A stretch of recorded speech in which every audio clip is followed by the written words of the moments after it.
From the Northway Bank Online Newsroom, I'm Gare McKenzie. This local and regional news update is brought to you by Northway Bank. Want a Northway Bank teller to keep in your pocket? There's an app for that. Now available for iPhone and Android. Download yours today. Northway Bank with 17 locations throughout New Hampshire. The people you know, the bank you trust. Member FDIC, equal housing lender.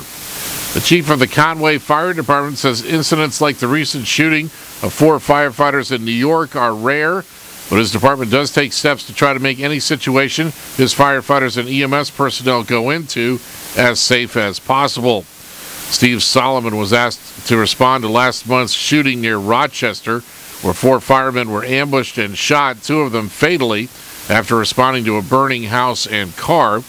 The chief says a somewhat similar situation happened in Madison in 2005, where a man set his own house on fire and then threatened to blow it up. Solomon says there are other risks to being a firefighter or EMT than just running into a burning building.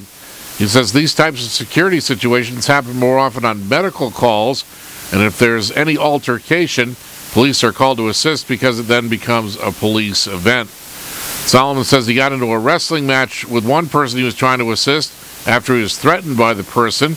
Another time he used what he had handy, a cardiac monitor, to defend himself against an assault.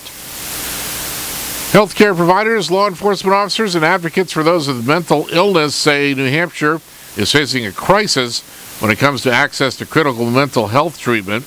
Kenneth Norton is the executive director of the New Hampshire chapter of the National Alliance on Mental Illness.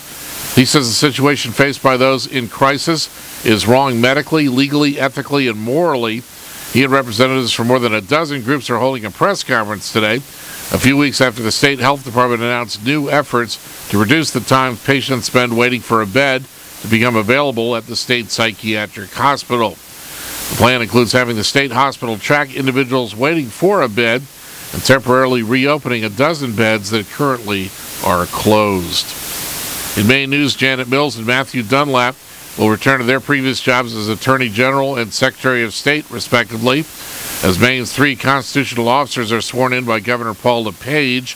The third, Neria Douglas, takes over as State Treasurer as term limits bring her service as Maine Auditor to an end.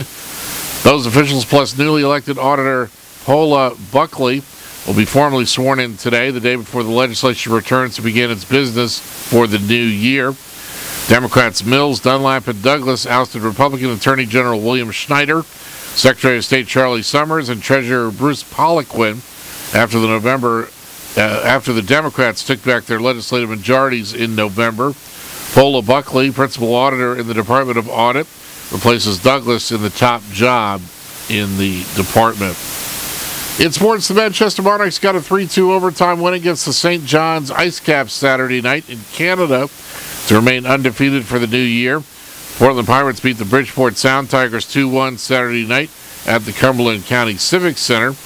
Boston Bruins president Cam Neely says he's very excited the NHL and the Players Union reached a tentative agreement. He released a statement yesterday saying, "We can look forward to dropping the puck and playing Bruins hockey in front of all our fans at the TD Garden soon." In the weather today, mostly sunny, highs in the upper 20s with light winds.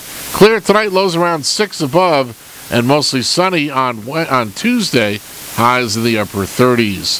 From the Northway Bank Online Newsroom, I'm Gare McKenzie.